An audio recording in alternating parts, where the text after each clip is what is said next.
Just to introduce the subject, we have to consider transport today in a globalized economy who is relying on secure and efficient supply chains. And consumers want to have at their disposal fresh fruit and fresh products every day. Industrials have reduced their stocks to a strict minimum. Sales managers want to have their produce shipped as soon as possible. And e-commerce is even requiring shorter delivery times than ever. All these constraints require that we have a state-of-the-art logistics solutions for transport and logistics both. Generally, people think that the short-time management is granted and that costs will stay at the actual low level. But we have three important factors who will influence the logistics and supply chains in the future. First one is certainly the forecasted rise of freight traffic, plus 30% in the next 20 years. Second one is cost of energy. In the long-term prospect, energy costs will rise, and of course transport will get more expensive, and at this time we have also the land transport, especially road transport, who will get more and more expensive due to these costs. Final one is environmental costs. The European Commission is targeting the reduction of CO2 by 20% in 2030 and even 60% in 2050. So you can see the challenges. As most of the land transport carried out by trucks, road transport have to be reduced or certainly not raised to hit the challenges. The strategy is easy. Strategy is simply shifting traffic from road to rail or to inlet transports and to short sea shipping. But that's only the strategy, which is easy. The realization of this strategy is much more complicated, and that's the issue of the roundtable today, where I introduce my guest, Mr. Henrik Ambach from Cargolux. He spent 16 years in operation and commercial management in air freight before joining Cargolux at head of ground services. We have around the table Mr. Brack, Managing Director of Luxembourg CLDN Combat Company, who joined CLDN in 1994 after a remarkable career in finance. Today he is managing several companies of CLDN Corporate Group with inland waterways, rail transport, ferries, road terminals and deep sea transports.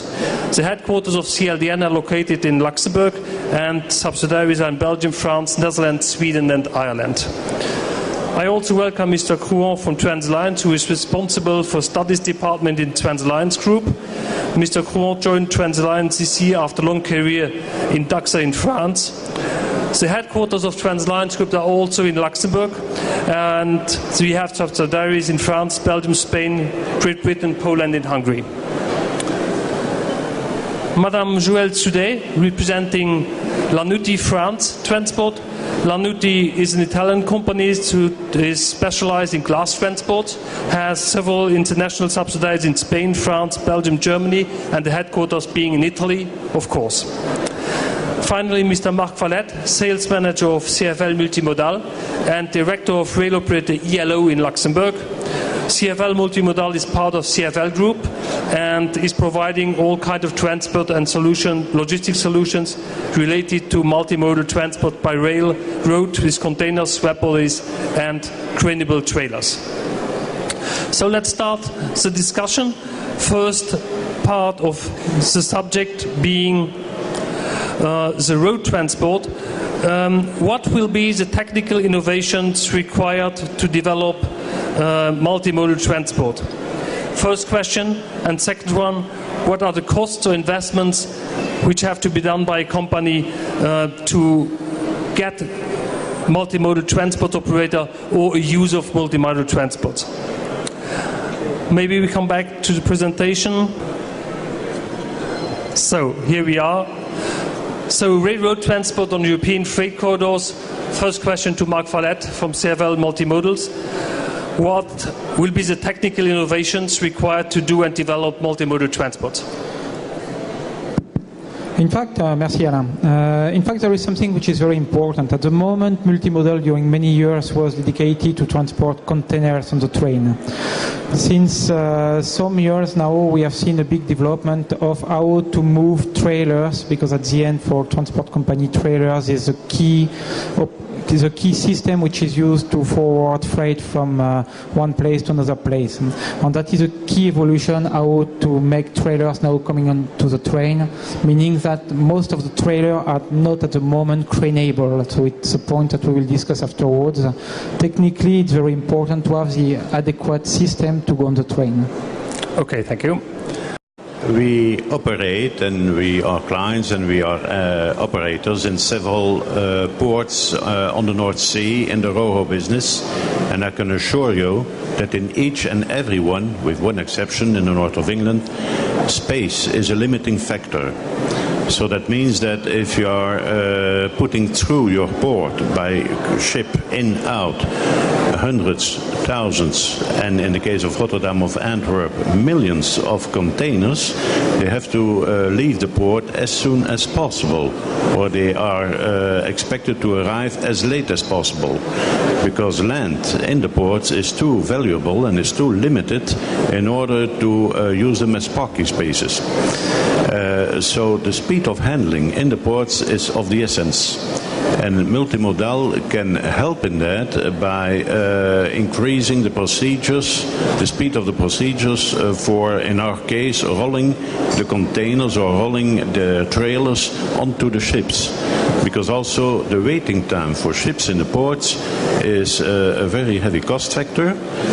Ships have to sail, that's their essence, and every hour which is lost through unhappy handling or inadequate or inefficient handling in the ports of containers, of trailers, whatever the cargo is, costs money. So speed is of the essence, and space in the ports is a very limiting factor. And that opens, of course, perspectives for the hinterland, pour l'arrière-pays. It is quite conceivable and quite already done that, in fact, avant-port, hinterland ports are installed, which act as a kind of a buffer stock. One question related to that, we come back to the example of Rotterdam. We have two solutions coming in the seaport to carry it out. If we don't take road transport, it's rail and it's waterways. First question concerning waterways. Are waterways fast enough to carry these containers and to bring them fast to the consignee of the shipment? If I take a look to the transit time, for instance, for Rotterdam to go to the harbor of Trier, it's taking 5 days. Is that not too long? And then the second question to Mark, how can rail act in this field?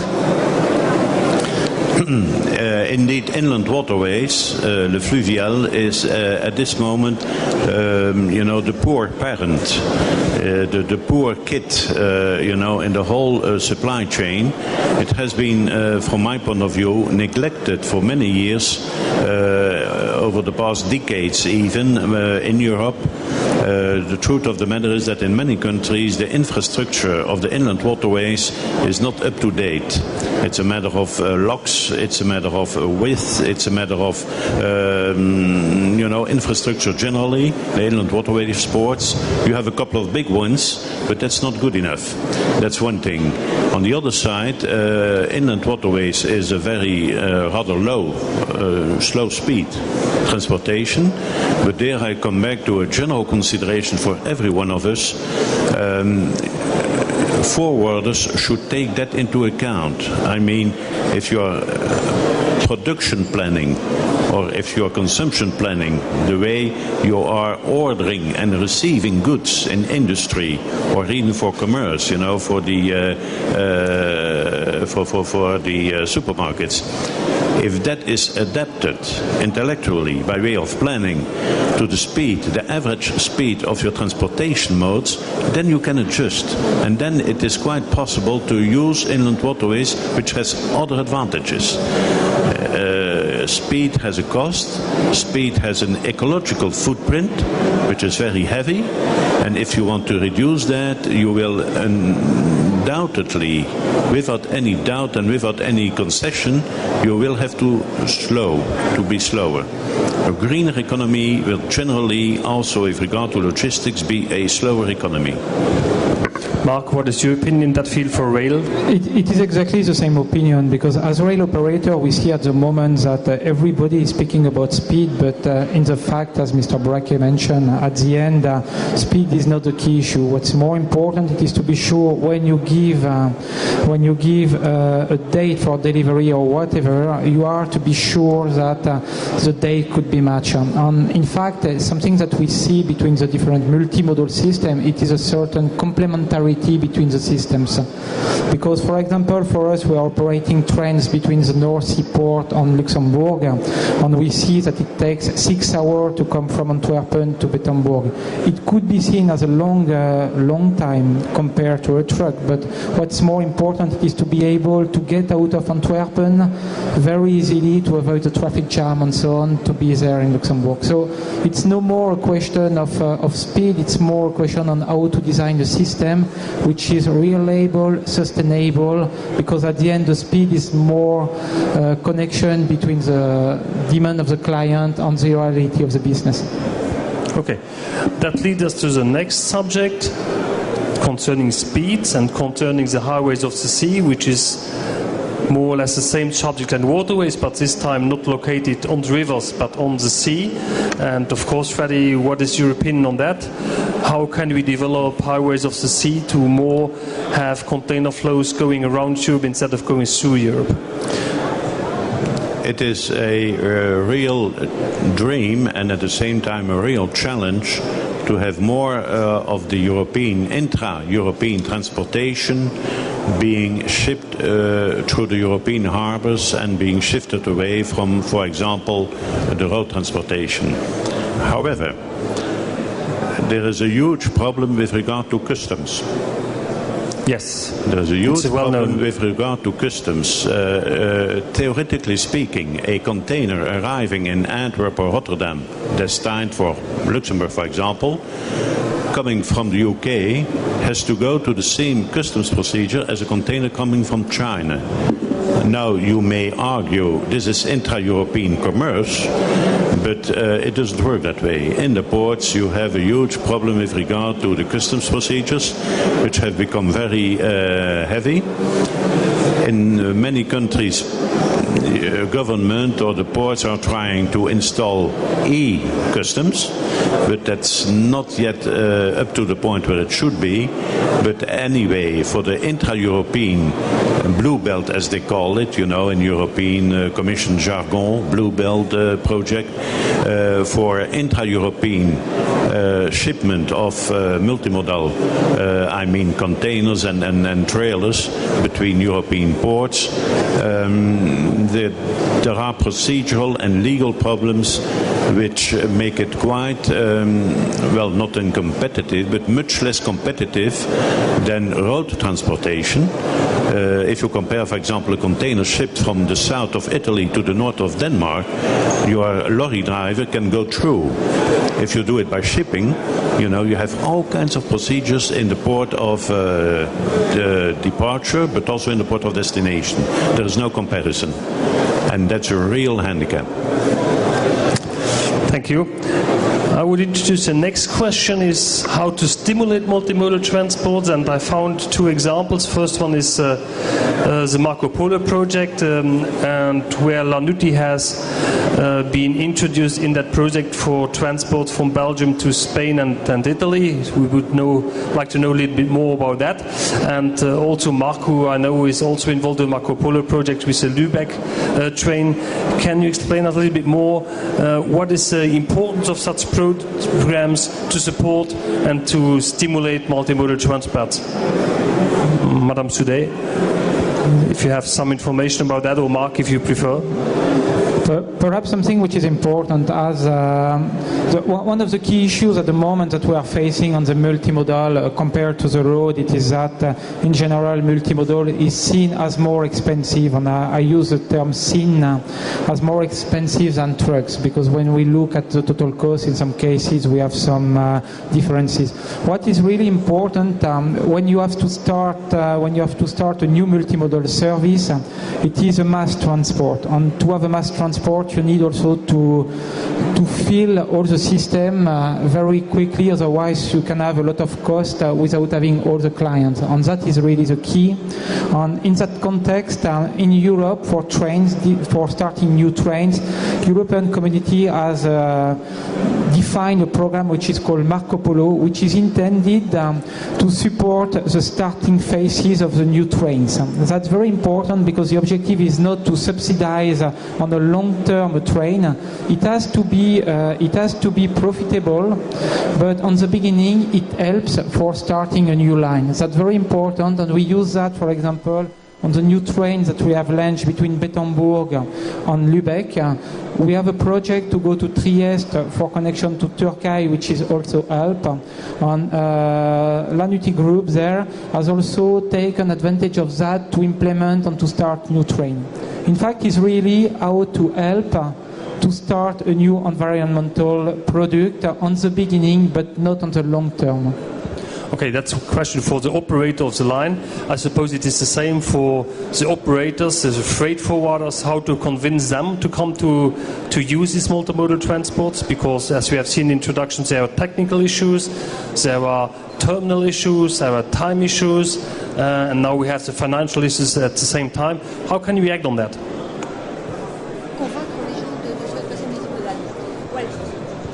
I think that to convince a customer to come into multimodal, we need flexibility because the train is not so flexible.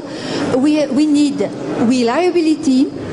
For some customers delivering some, for example, in just-in-time, we are checking now on a lane, a multimodal lane, from France to Czech Republic, all the points where we could put in place emergency solutions. It means if the train has some issues, we are now facing the issue in Saint-Gothard, for example, and that is really a mess, and we have to find some issues for securing our customer. That's a way to convince them.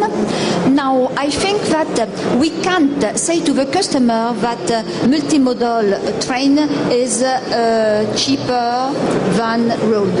I think for the moment it's not true. We can think that if road taxes increase, and that will be the case, of course, we can think that road transportation will be more expensive, but for the time being, it's not very true. Okay.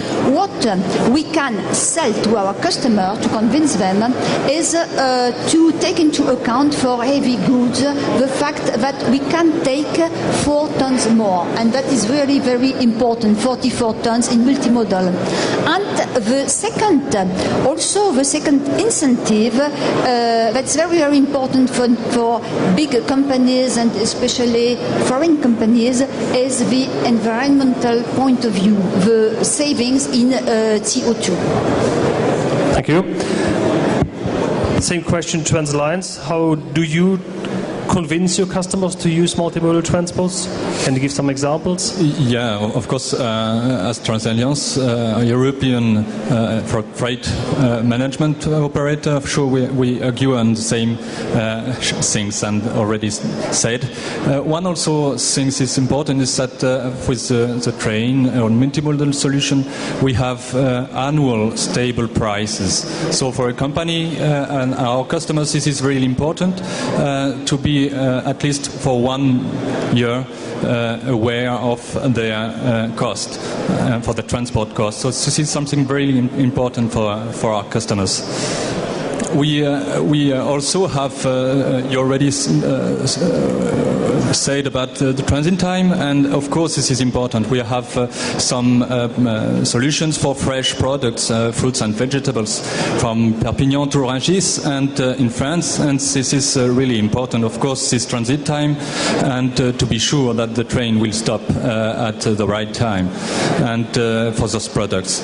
Of course, we have also to adapt our terminals with such problematic of products, and this is also important to be in line with the demand of the customers. Freddy, an example from you, from Port of Zeebrugge. Is it not Zeebrugge on the picture? Oh yes. I saw it. I recognized the harbor of Zeebrugge. No. It's an illustration of the point I was making earlier. You see that the port of Zeebrugge, but that's for all ports, is constrained. And in this case of Zeebrugge, it is constrained also by not only water and the coast, but by neighboring villages like Knokke Eist, which are not very keen on industry and on logistics. Now, the truth of the matter is that in order to convince customers to use that port, we have to be honest. In many cases, customers of shipping, the Ro-Ro, have no choice than choose for shipping. In the case of the North Sea, you can still argue that they could go through the channel by rail. But from a location point of view, that's not a good idea if you have to deliver goods to the north of England or the middle of England. So it's also a matter of geography. That means that a sea leg, a sea journey, in our case in the North Sea or even worldwide for other business, is always an indispensable part of the total supply chain. In many cases you don't have a choice, you need ships. The only thing is which type of ship, with which kind of line, which kind of tariff, and so on and so forth. So the truth of the matter is that it is a sector which is shipping, which in the supply chain and in the whole logistics business is very dependent upon the general business cycle. And I guess that's true for all of us, the general business cycle. In some cases, you know, this space is, or the space on the ships is not really filled. In other cases, it's overflowing. One of our problems in Zeebrugge or elsewhere is that you have to adapt your production capacity. That means the carrying capacity to the demand. And your carrying capacity, and that goes for all of us, I guess, but certainly for ships, it's not divisible. It's not, you cannot very easily reduce it or expand it. It's a given at short notice. And if the business cycle is not good, then of course you have problems.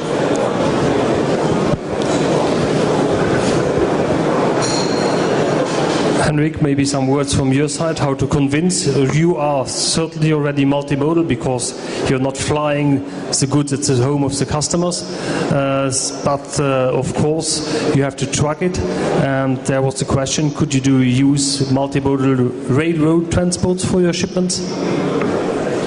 Of course we could. As I mentioned before, we looked at this already a little more than a decade ago. It did not work out because the service times didn't fit together. It has ever since been in the corner of our eye that there's a development, and we continuously discuss this reiteratingly with CFL Multimodal. And one of our operators, Fernandez, already used it a little bit going to and from Spain, as long as we're talking smaller cargo where we don't need to be able to move with the full size of an air freight container. As you can see from this, I mean, we basically have 1/4, 25% of what we do. We could move multimodally, most likely, by the train, if the structures were available. We're not in doubt that the finances will be okay. It's more a question of the service offer and some bridges being adjusted here and there for this to be possible. Okay, so it's more a question of quality, of a commitment, of it's a question of having the service available. That means that, as was said before, and I fully agree, it is not necessarily a question of the highest speed, but of reliability. That if you expect something to happen at a certain time, that it will happen at a certain time. Okay. That it will be the primary thing. The financial aspect is probably easily worked out in the sense that trains must be cheaper than trucking. Okay. Let's come to the second part of our discussion, the Luxembourg project to develop logistics in Luxembourg. Of course, the multimodal transports are a central part of that.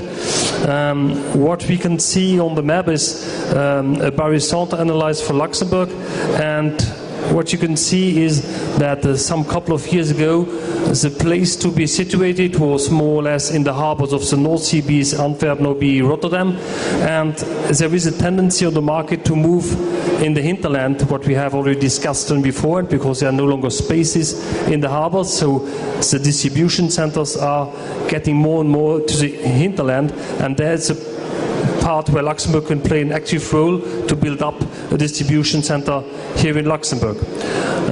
Of course, what will be a part of it will be the new multimodal cross-dock center of Bettemburg, which is on the project, I would say, by CFL Multimodal. Mark, can you say us a few words about that? Yes, of course, because as you mentioned, in fact, what's important at the moment in terms of logistics, it is to have some reliable solution. And I think that it was one of the key weaknesses in the past concerning rail, because the quality was not there. In fact, in Luxembourg, we have taken a decision now 20 years ago to completely change our mind on that. Rather than making trains for, I would say, the pleasure of making trains, we try to build services for the client with an objective which is creating a service, I would say very few destinations, but on which we want to have first good quality, a lot of departure a day, and for that we need to have an efficient infrastructure in terms of multimodal operation. Here in Luxembourg, the new terminal that have been supported by the national politics, which is very important, aims to operate on this direction, to have an infrastructure to support the development, to create solution of transport for transport company, integrating trains to several destinations on which we'll have a lot of departure per day. I would say very close to the organization on a port on which we have departure with vessels very frequently to only some destination, but also just behind to have all the logistics support, warehousing, preparation, cross-docking activities in order to enable the current client of the rail, which are transport company, to create some, I would say, consolidation trailer to be able to ship on long distance, full trailer all over the time, and to use distribution facilities from the hub to collect the good to bring on the trailer. Okay. A few words from your side, Henrik, maybe for distribution center activities. How can we implement the airport and air cargo and all that? We have now seen the multimodal part in Bettemburg, more to slow-moving goods. How can we integrate the distribution center in Findel with fast-moving goods coming from air freight and needing to be shipped faster than the goods made on the trains? Well, the particular picture that you have here will not be good on a train, perhaps, but you never know. First of all, I think we have to understand in Luxembourg that the distance between Findel and Bettemburg is nothing. It may, in the local community, be seen as a very wide distance, but if you go to other places in the world and look at distances between different transit points that are still interconnected, it is still very small. And that means, as we've discussed in the cluster, that we should look at Findel, Bettemburg, Contra, and these areas basically as one offering. So we see no you can say, hesitation, I would imagine, from the air freight side to use the offerings in Bettemburg. I mean, in Bettemburg, there's being built a new multi-model facility which will support the movement of trailers. And there's no reason why that service offering will not be taken up positively by the air freight community. Coming back to my questions before, it's a very simple, you could say, question of service. How sure can you be that the freight will be there? People pay relatively large amount of money for air freight for a reason. So how can you guarantee them the service? And on the other hand, that the cost equation works out, that somehow the train-trailer combination is cheaper than a clean truck combination. Not very sophisticated questions, but still questions that we need to overcome at an industrial robustness so we can go out and sell it. To continue distribution centers, some pictures of the distribution center at the Findel, which already exists. Maybe some word from TransLines, your project on WVSA. If I understood well, the building will be started to be built end of the year, if everything goes right. Yeah, just to come back to the beginning of the story. Well, from our side in Transalliance, we see from time to time that the tenders that we're receiving really slip from France to this northeast of Europe, like Luxembourg is in the right place, and this is important for us to be and at the right time in the right place. And of course, we decided to move. And to create a warehouse and a cross-docking warehouse, and this project will, as you said, will start at the end of this year. And for us, this is of course important to, as a European management operator, to be able to work with our colleagues, as they said, working with their equipment, and to be able to work together. Same question to you, Mark. There was also a presentation concerning the new infrastructure of WVSA, the future terminal, this container terminal, the new terminal, the marshalling yard, the logistics part. Exactly. So it's something which is very large, but which is very important for Luxembourg. I would say more in detail the Grand Region, because in fact with this new project we will obtain on the same site on Transalliance will be also on the logistic port. We intend to build on the same place a new terminal directly connected with a logistic park, also on which we intend to have a warehouse which is enabling to handle all type of train, conventional trains, in order to be able to handle, I would say, big trains to unload, to do some logistic operation, and to reload afterwards on the new terminal on trucks, on which on this terminal we intend to operate normal trains for combined transport, containers and so on, but also all what is concerning rail motorways. Because the strategy that we want to have in Luxembourg, we have a very well location in Europe at a crossing between all the flows, I would say north, south, but also coming from Russia, Scandinavia to Spain, and from the east to Paris. We can really build some trains on there on which we want to create a rail motorway, a lot of frequency, because it's something which is very important to have at the end a good quality.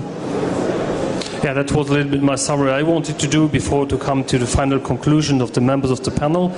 So why multimodal transport from Luxembourg? Because we are positioned on the existing freight corridors from the north to the south, be it from the east or be it to the west. We are located on the crossing of the maintained T-freight axis, which is certainly an advantage for developing Luxembourg as a European distribution center. We, of course, have state-of-the-art infrastructure at a dedicated freight hub, air freight hub at Findel and land freight hub in Bettenburg. But again, that will be the challenge, and we just discussed it, not to have two spots and not to have two hubs, but to have one single distribution center starting from Luxembourg, whatever will be the transport mode.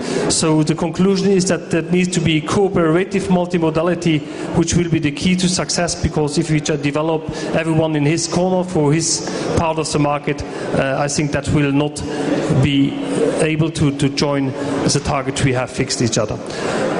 Conclusions. I want to conclude this panel with two questions to everyone. First one is, how do you see the future for multimodal transports in general, and how do you see the position of Luxembourg in particular? Maybe we start with Transalliance. Yeah, of course, as I said just before, Transalliance is really convinced that Luxembourg is the right place, and we are surely in the growth of this multimodal activity. We created, of course, a specific business unit for it, and this is something we really want to go through. And just to conclude, this is also important to really have a mass in flow to be able to work in this activity. Multimodal. Freddy, maybe some words about that? The future of multimodal is guaranteed, certainly also in shipping, because of the volumes which can be carried in a multimodal way, which are much bigger than in a traditional way, the break bulk. That's one thing. but especially, and I would like to stress that, it has not been stressed enough, certainly by me, I think, because the speed of handling in the hubs, in the platforms, is much more assured by the multimodal container or pallets way of transporting than by any other means. And the speed of the speed in the supply chain is not only the speed of the transport mode, it's also the speed of charging, discharging, handling in the hubs. Now, ports are by definition natural hubs where the different modes of transport meet. So I would say that for Luxembourg it is very important to improve and to develop on still the links, the transport links, the multimodal transport links with ports everywhere, certainly the North Sea ports. Luxembourg is well localized because it would be a natural, what I would call, first stop, 300, 400 kilometers away from the sea coast, a first stop, for the further distribution of the imports, exports in and to Europe. Thank you. Henrik? Well, we didn't really get to the environmental side of the equation. I'm not going to talk lengthy about it. But in the aviation industry, you already felt the friendly hand of the EU system with ETS for aviation operators. And with the objectives the EU have for reducing CO2 emissions, they will eventually roll out some kind of incentive or penalty schemes, whatever you want to call them, to drive a certain development. This development is most likely going to favor multimodal transport because of its lesser of a CO2 footprint. So Luxembourg should right as well pick up the spade now and start digging, because it's going to come anyway, and instead of waiting it to come to us, why not making an advantage in advance? Madame Soudet? As Lanuti, we are convinced that multimodal is a big future for the transportation, and that's the reason why we went into this kind of transportation and helped our customers to enter an innovative way of transportation and of business. In fact, we are convinced that taxes will increase, that congestion will increase, and that environment is very, very important for our big companies. It will be really an issue for the future, and savings in CO2, putting more weight on the orders, let's say on the shipments. It's also very important because it reduces the number of trucks, but also the number of loads to be made in the factories, also reduces the number of frames to be used for, or pallets to be used for the transportation. Really, we are convinced it will be the future. Finally, Mark, some words of conclusion from... I think for us as CFL Multimodal, I would say multimodal solution is our core business. So for us, it's something we rely on for many, many years now. But there is something which is interesting. We see that now what was an exception in the past to have some combined transport clients is becoming more the norms. And we really believe that in the future it will not be I would say a test, it will become an obligation for the road transport company to come on this, because there is a lack of drivers, there is some constraints that are coming, and at the end it creates, I would say, also a lot of opportunities. But for us in developing, but also a lot of challenges, because that means that now we have also to cope with the quality target of our clients, meaning that we have to be reliable all the time, and we have to find some very efficient solution. Oui. All right. Thank you for this conclusion, ladies and gentlemen. Maybe in a synthesis, in 1 minute, just to record the main topics of this workshop. Alain? The position of the members of the panel is clear. Everybody is trusting in the future of multimodal transport, but we should not forget the constraints which already exist today and which will certainly not be swifted away alone in the next couple of years. And then what I heard, of course, was that Luxembourg has to develop and improve the links with the ports, with the other railroad terminals in Europe, to build up a global European network for multimodal transport. But I think the most important what I heard is that people are optimistic, but we need to be in the first movers. It will be a market where you'll be there on the first ones on the spot, or you can forget the market because the investment and the market will be too high to recover if you're not in the first movers.